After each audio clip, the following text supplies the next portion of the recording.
ایک اور بات جو میں اکثر کرتا رہتا ہوں کہ یہودیوں کے لیے بڑا دن تھا اتوار، ہفتہ، جو ان کا ایک قسم کا عید کا دن نا، مبارک دن. عیسائی یہودیوں کے بعد آئے، ان کے لیے کون سا ہو گیا؟ اتوار. چرچ جاتے ہیں نا، اور بڑا دن ان کے لیے اتوار ہے نا. تو ہم عیسائیوں کے بعد آئے تو ہمارے لیے پیر ہونا چاہیے تھا، لیکن اسلام نے پیر نہیں، حالانکہ وہ تو نبی کا یوم ولادت بھی ہے، تو وہ تو بطریق اولا ہونا چاہیے تھا، لیکن اسلام نے کیا کر دیا؟ نہ اس دن کو اہمیت نہیں دی، نہیں، واپس جمعے کو چلے جاؤ. شاید اس میں یہ حکمت تھی کہ کہیں یوم ولادت کو سیلیبریٹ کرنا نہ شروع کر دیں لوگ، مبارک بادیں دینا نہ شروع کر دیں، منانا نہ شروع کر دیں. تو روزہ تو بالکل تہوار کے اگینسٹ ہے. اور ویسے بھی عید میلاد النبی رات کو منائی جاتی ہے زیادہ. اسلامی تہواروں میں کوئی تہوار بھی رات کو منانے کا نہیں ہے. اسلام میں راتیں عبادتوں کے لیے ہیں، منانے کے لیے نہیں ہے. تہوار ہمیشہ دن میں منائے جاتے ہیں. جمعے کی نماز دن کی روشنی میں ہوتی ہے، مغرب کے بعد ہوتی ہے. ہم جمعہ جو مناتے ہیں دن کی روشنی میں مناتے ہیں نا. عید الفطر کب مناتے ہیں؟ مغرب کے بعد نہا دھو کے تیار ہو کے گلے ملتے ہیں، یہ صبح کے وقت. عید الاضحیٰ کب ہوتی ہے؟ صبح کے وقت. غیر مسلموں کے تہوار رات کو ہوتے ہیں. عیسائیوں کا کرسمس کب ہوتا ہے؟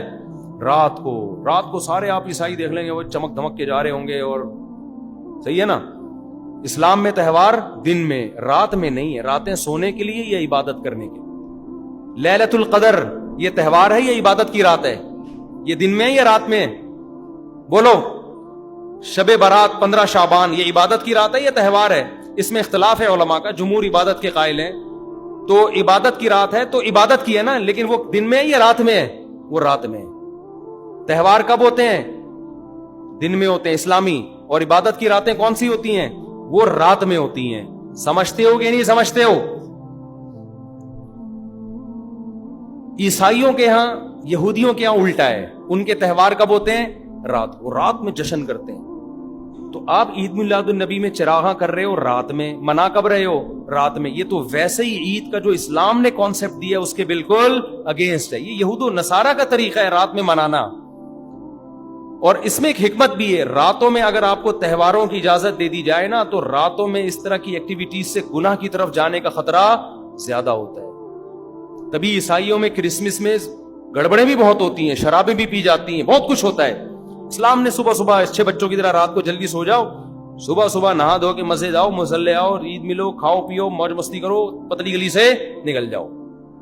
تو اس میں موج مستی میں شراب کباب آتا ہی نہیں ہے نا، آئے گا ہی نہیں، کیونکہ وہ تو راتوں کے کام ہے. شراب کباب دن کے کام تھوڑی ہیں.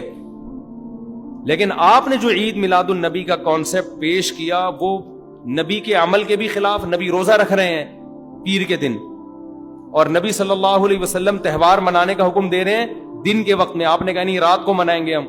نبی صلی اللہ علیہ وسلم نے ہمیں کہا کہ لکل قوم عید ولنا عیدان، ہر قوم کے لیے ایک دن عید کا ہوتا ہے، ہمارے لیے 2 دن. آپ نے کیا کر دیے؟ 3 دن. اس حدیث کی بھی آپ نے مخالفت کر دی. اور اسلام میں برتھ ڈے منانا نہیں ہے، سالگرہ منانا نہیں ہے. آپ نے اس کی بھی مخالفت کر دی، اسلام کے اس حکم کی. پھر اسلام نے عیسائیوں کے لیے ہفتہ تھا، یہودیوں کے لیے ہفتہ تھا، عیسائیوں کے لیے اتوار تھا. اسلام نے نبی کے یوم ولادت کے بجائے کوئی اور دن مبارک کر دیا. آپ نے اس حدیث کی بھی کیا کی؟ مخالفت کر دی. تو آپ تو مخالفت پر مخالفت کرتے چلے جا رہے ہیں، قرآن و سنت کی، نبی کی سیرت کی. پھر نبی کی زندگی میں درجنوں بار ربیع الاول آیا، صحابہ کی زندگی میں، ابو بکر کی زندگی میں، عمر، عثمان، علی رضی اللہ عنہم، اہل بیت کی زندگی میں، تابعین کی زندگی میں کوئی ایک ضعیف روایت بھی نہیں ہے کہ کسی صحابی نے ربیع الاول کی مبارکباد دی ہو یا کوئی عام معمول سے ہٹ کے کوئی کام کیا ہو. ایک چراغ جلایا ہو، ایک موم بتی جلائی ہو، یا کوئی حلوہ پکایا ہو، یا کوئی مٹھائی کھلائی ہو کسی کو، ضعیف روایت بھی نہیں ہے. اس تمام دلائل اس بات کا تقاضا کرتے ہیں کہ جو کچھ ربیع الاول میں ہم اور آپ کر رہے ہیں وہ اسلام کی تعلیمات نہیں ہے، وہ سراسر A to Z کیا ہے؟ بدعت ہے. ویسے بھی اگر یہ اسلامی تہوار ہوتا نا تو خوب سمجھ لو دنیا میں جتنے بھی مذاہب ہیں ان کا 20 مسئلوں میں اختلاف ہوتا ہے، تہواروں میں ان کا اختلاف نہیں ہوتا. عیسائیوں میں جو لبرل عیسائی ہے نا وہ بھی کرسمس کے موقع پہ کرسمس مناتے ہیں، تہوار پوری قوم مناتی ہے. ہندوؤں کی جو ہولی کا دن ہے وہ پوری قوم کے لیے ہے کہ نہیں ہے؟ 20 فرقے ہوں گے ہندوؤں کے، ہولی میں سب متفق ہیں. یہی وجہ ہے کہ مسلمانوں کے جتنے فرقے ہیں عید الفطر میں سب کیا ہیں؟ متفق. یکم شوال، ہاں اس کی تعین میں پشاور کا شوال الگ شروع ہوگا، ہمارا الگ ہو، وہ ایک الگ بات ہے، لیکن ہے کیا؟ فرسٹ شوال. بریلوی کیا، دیوبندی کیا، اہل حدیث کیا، شیعہ کیا، سنی کیا، جتنے فرقے ہیں سب کا اتفاق ہے بھائی تہوار کب ہوگا؟ یکم شوال کو. کیوں؟ تہواروں کے معاملے میں مذہب کنفیوژن نہیں چھوڑتا، کنفیوژن نہیں، کیونکہ نبی نے منایا نا تہوار، ساری دنیا نے دیکھا، تو وہی فرسٹ شوال کو منا رہے ہیں. اور دوسرا تہوار ہے 10 ذی الحجہ کو جو بقرعید ہے. پوری دنیا میں کتنے ہی مسلمانوں کے فرقے ہوں، بقرعید کب منائی جاتی ہے؟ 10 ذی الحجہ. کرسمس کب منائی جاتی ہے؟ 25 دسمبر کو. ہندوؤں کی ہولی کا بھی ایک خاص تاریخ ہے، سکھوں کے جو ایک تہوار ہے اس کا بھی ایک خاص دن ہے، اس میں کوئی اختلاف نہیں ہے. اگر عید میلاد النبی مسلمانوں کی سچی مچی کی عید ہوتی، تہوار ہوتا، اس میں اتنا اختلاف نہ ہوتا. اتنا اختلاف ہے، پورے سعودیہ کی ایک گلی میں بھی کوئی ایک بتی بھی نظر نہیں آئے گی آپ کو.